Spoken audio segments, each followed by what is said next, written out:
All right, let's break down a really critical 24-hour period in the ongoing conflict with Iran.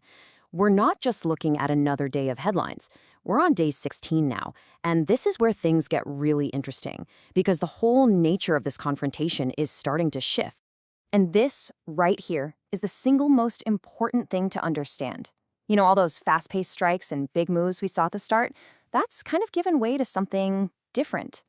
What we're really looking at now is this super calculated, strategic standoff. It's a long game, all about applying this constant grinding pressure. So, here we are, day 16, and things have sort of settled. But settled doesn't mean calm. It's more like this steady but incredibly tense operational rhythm. It really looks like that initial shock and awe phase is over, and now both sides are digging in for a much longer struggle of wills. And here's the thing, it's a bit of a paradox, right? Just because you're seeing fewer explosions on the news, that does not mean there's less danger. In fact, it's pretty much the opposite. The whole game has shifted from just brute force to strategic chess moves, where every single piece moved is weighed so carefully and could have these massive, massive consequences. So where is all this pressure actually being applied? Well, it isn't happening in just one spot. Nope. It's a campaign that's being fought on multiple fronts. We're seeing tense situations at sea, very targeted operations in the air, and that ever-present threat of what we call asymmetric tactics. You know, the unconventional stuff like drone attacks or using allied proxy forces to do the striking for you. But look, out of all these different arenas, one just keeps popping up as the most volatile, the most critical.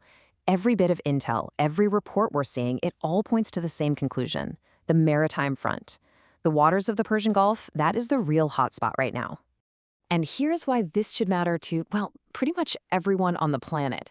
A full 20%, that's 1/5 of the entire world's oil that travels by sea, has to pass through this one tiny choke point, the Strait of Hormuz. Any disruption here, and you can believe it sends immediate shockwaves through the entire global economy. So let's paint a picture of what's happening on the water right now. For starters, tanker traffic, it's way down from normal levels. Coalition warships are on the absolute highest alert. We're seeing Iranian fast boats and surveillance drones that are constantly active. You've got commercial ships literally just clustering, bunching up outside the strait, almost like they're holding their breath, not sure if they should go in. And behind the scenes, you better believe the diplomatic talks about organizing military escorts are getting intense. The whole situation is a total powder keg. Now, away from the water, this pressure campaign is still very much alive. In the air, for instance, you've still got coalition strikes hitting these really key Iranian military sites. We're talking missile and drone facilities. The pace has slowed down a bit, sure, but that's likely so they can take stock and assess the damage.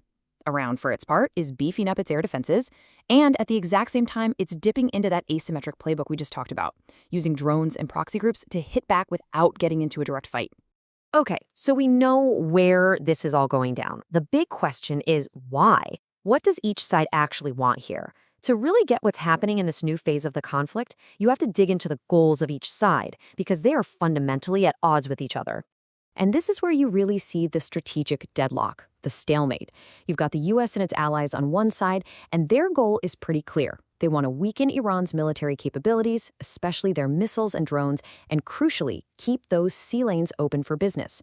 Then you have Iran. Their strategy is completely different. They know they probably can't win a straight-up conventional war, so the plan is to avoid that at all costs. Instead, they're using those asymmetric forces and the threat of major economic pain to push back. And look, you don't have to take my word for it. This quote from Iranian officials gets right to the heart of their strategy. The message they're sending is crystal clear. If you keep hitting us, we will retaliate. And we'll go after the things that hurt you the most: the region's energy facilities, the military bases you operate from, and the commercial ships that keep the global economy running. And you know, this whole standoff isn't happening in some isolated bubble. The tension in the Gulf is sending out these huge ripple effects, and it's forcing countries all over the world to figure out where they stand, to pick a side, or at least to take a position. And the reactions are all over the map. First, you've got the Gulf states, Iran's neighbors. They are on super high alert, understandably focused on protecting their own critical energy infrastructure. Then you've got Europe.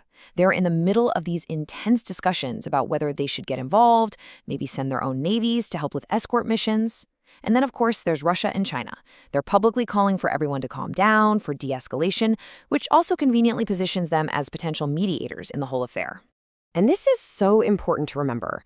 This isn't just some abstract geopolitical chess game. It has very real, very tangible costs. Think about it. Every time a drone is spotted, every time a warship moves, every time an official makes a threatening statement, you can feel the global energy markets just flinch. And for a clear example, just look at shipping insurance. The cost to insure a tanker going through the Gulf, it has absolutely skyrocketed. That's a direct dollars and cents consequence of this pressure campaign. Okay, so that's the situation on the ground, which brings us to the big critical question. What happens next? Where's this all headed? Let's talk about the key indicators, the things you should be watching for that will signal whether this whole thing is about to blow up or settle into a really tense but maybe stable standoff. Okay, so there are basically three major tripwires to watch. First up, the escort question. Does a formal multinational naval coalition to escort tankers actually get announced? That would be a huge development. Second, the retaliation threat. Does Iran actually follow through on its threat and strike a major energy facility in the Gulf? That would cross a major red line. And third, the escalation ladder. Do we see the coalition expand their own strikes, maybe start hitting Iranian economic targets, or even their naval assets directly? You've got to keep your eyes on these three things. And for right now, this quote from a recent strategic assessment just nails the current situation perfectly.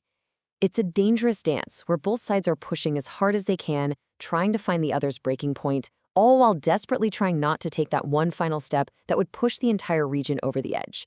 And that's really what it all boils down to, right? This one question that hangs over everything.